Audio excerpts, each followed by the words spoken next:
میں اس نتیجے پہ پہنچا ہوں کہ جو ٹائم انسان بچاتا ہے نا آرام کے لیے،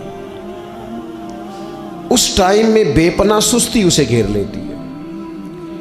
ہم چھوٹے ہوتے تھے بچپن میں، اسکول سے ایک چھٹی کرتے تھے پھر دوسری کرنے کو بھی دل کرتا تھا، دوسری کرتے تھے پھر تیسری کرنے کو بھی دل کرتا تھا۔ گاڑی اسی کا نام ہے جو چلتی رہے، ڈیوٹی اسی کا نام ہے جو ہمیشہ کی جائے۔ زندگی میں مسلسل جد و جہد کریں گے، مسلسل کام کریں گے، اس کا نتیجہ یہ نکلے گا کہ آپ محسوس کریں گے کہ آپ کا وجود جو ہے وہ بڑی صلاحیتوں والا ہے، وہ بیکار نہیں ہے۔ مسلسل کام۔ آپ انبیاء کرام علیہ السلام کی زندگی دیکھیں، صحابہ کی زندگیاں دیکھیں، اہل بیت کی دیکھیں، اولیاء اللہ کی دیکھیں، بزرگان دین کی دیکھیں، آپ دیکھیں کہ انہوں نے کام کتنا بڑا کیا ہے۔ ہم کبھی ان کو پڑھتے ہیں تو حیران ہو جاتے ہیں کہ یار اتنے مختصر وقت میں اتنا زیادہ کام تو ممکن ہی نہیں۔ اعلیٰ حضرت رحمۃ اللہ علیہ نے 1000 کتاب لکھ دی، امام بخاری نے پوری دنیا میں گھوم کر احادیث جمع کر کے ایک جگہ پہ اکٹھی کر دی، اور پھر اصول وضع کر دیے حدیث پاک کے کہ حدیث کس طرح قبول کی جائے گی، پھر اس میں فرق کر دیا کہ صحیح کون سی ہے، متواتر کون سی ہے، حسن کون سی ہے، ضعیف کون سی ہے، موضوع ہو تو پھر اس کے قاعدے کیا ہیں۔ اتنا کام بزرگوں نے کر دیا۔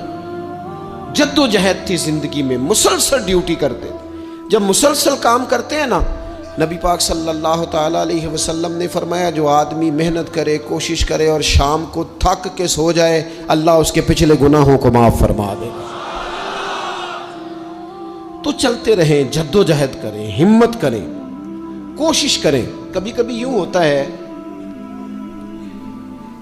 کہ انسان سمجھتا ہے کہ میں نے کوشش تو کی تھی لیکن یار یہ میرے کوشش کرنے سے کوئی نتیجہ نہیں نکلا۔ عارف رومی رحمۃ اللہ علیہ فرماتے ہیں کہ ایک شہر ایسا تھا جس میں ایک بیماری بار بار حملہ کرتی تھی، تو 3-4 پہاڑیاں ایک دوسرے کے اوپر تھیں، اکٹھے پہاڑ بنے ہوئے تھے، اس کے اوپر وہ جڑی بوٹی تھی جس سے اس بیماری کا علاج ہوتا تھا۔ تو کئی حکیموں نے بتایا کہ اگر وہ جڑی بوٹی حاصل کر لی جائے تو تمہارے شہر کے لوگ صحت یاب ہو سکتے ہیں، پر وہ 4 پہاڑیاں اوپر نیچے، اور پھر ڈھلان بڑی سیدھی تھی، جو پیر رکھتا پھسل جاتا، کوئی جرت ہی نہ کرتا اوپر جانے کی، لیکن لوگ بیمار تھے، تکلیف میں تھے۔ بالآخر ایک شخص نے ارادہ کیا کہ کب تک لوگوں کو بیماری سے سسکتے، تڑپتے، مرتے دیکھتا رہوں گا۔ اس نے کلاڑا اٹھایا، ہتھوڑا اٹھایا، پہاڑ کاٹنا شروع کیا کہ میں سیڑھیاں بناؤں گا اوپر جانے کے لیے۔ فرماتے ہیں کہ وہ پہاڑ کاٹ رہا تھا تو جو قریب آتے تھے نا وہ اسے کہتے تھے پاگل ہو گیا تو اکیلا بندہ کیسے پہاڑ کاٹے گا، بیوقوف ہے، چھوڑ دے۔ اس نے کہا یار تم ساتھ نہیں چل سکتے تو حوصلہ شکنی تو نہ کرو، مجھے کچھ کرنے تو دو۔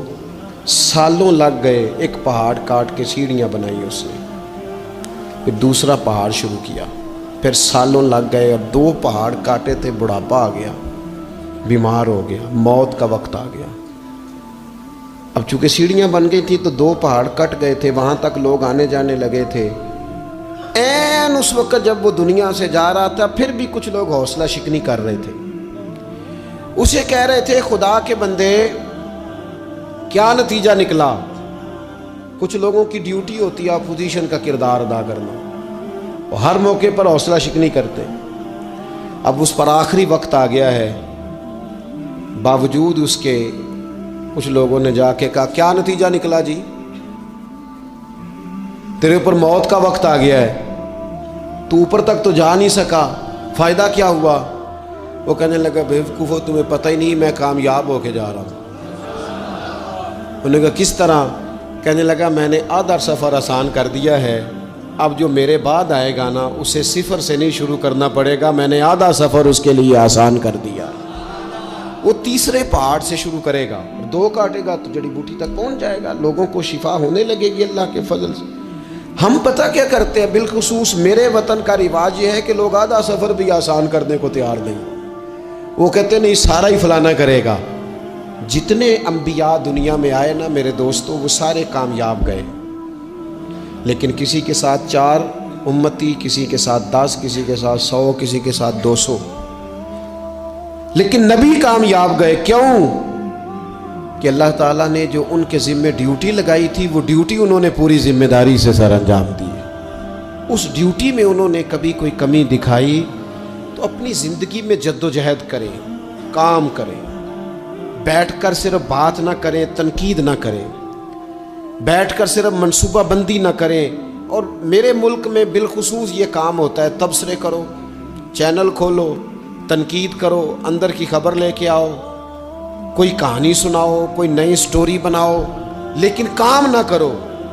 بڑی خوبصورت بات کی شاعر نے, اس نے کہا شکوائے ظلمت شب سے تو کہیں بہتر تھا, اپنے حصے کی کوئی شمع جلاتے جاتے. لوگ تعلیم نہیں حاصل کر رہے تو بھئی آپ ایک بچے کا خرچ اٹھا لیں, کسی غریب کا آپ اسے پڑھا دیں, ایک بندہ تو آپ کی وجہ سے تعلیم یافتہ ہو جائے. لوگوں کو کھانا نہیں مل رہا, بھوکوں مر گئے لوگ, حکومتیں کچھ نہیں کر رہی. آپ 10 بندوں کی ذمہ داری اٹھا لیں, آپ غریبوں کو دیکھ لیں, 10 لوگوں کے گھر میں آپ کھانا پہنچانا شروع کریں. اور یہ ہوتا رہا ہے, لوگ یہ کام کرتے رہے. یہ ڈیوٹیاں ہمارے بزرگوں نے سر انجام دی ہیں, 2 کر کے, 4 کر کے, 6 کر کے انہوں نے کام کیا ہے. اپنی ذمہ داری کا احساس کریں, مسلسل کام کریں, مسلسل جد و جہد کریں, مسلسل ڈیوٹی کریں. اور پھر میری تیسری گزارش آپ سے یہ ہے کہ جس طرح آپ اپنے اپنے گھر میں آپ کی ذمہ داریاں ہوتی ہیں, اور اگر آپ ذمہ داری ادا نہیں نہ کرتے تو احتجاج ہوتا ہے. ماں کو ٹائم نہیں دیتے تو ماں بھی احتجاج کرتی ہے, گھر والی کو ٹائم نہیں دیتے تو وہ بھی احتجاج کرتی ہے, دوستوں کو وقت نہیں دیتے تو وہ بھی اس کا شکوہ کرتے ہیں. تو آپ کے ذمے جتنی بھی ذمہ داریاں ہیں, آپ پڑھاتے ہیں, کلاس میں وقت پہ نہیں آتے تو اس کا اظہار کیا جاتا ہے. ہم نے اپنے اپنے ذمے جو ذمہ داریاں لی ہیں پوری کرتے ہیں. میں آج آپ کو یہ پیغام دینا چاہتا ہوں, ایک ایک ڈیوٹی دین کی بھی اپنے ذمے لیں. ایک ایک ڈیوٹی, ایک کام اپنے ذمے لے لیں. آپ اپنے اپنے علاقے کی مسجد میں جھاڑو دینے کی ڈیوٹی لے لیں.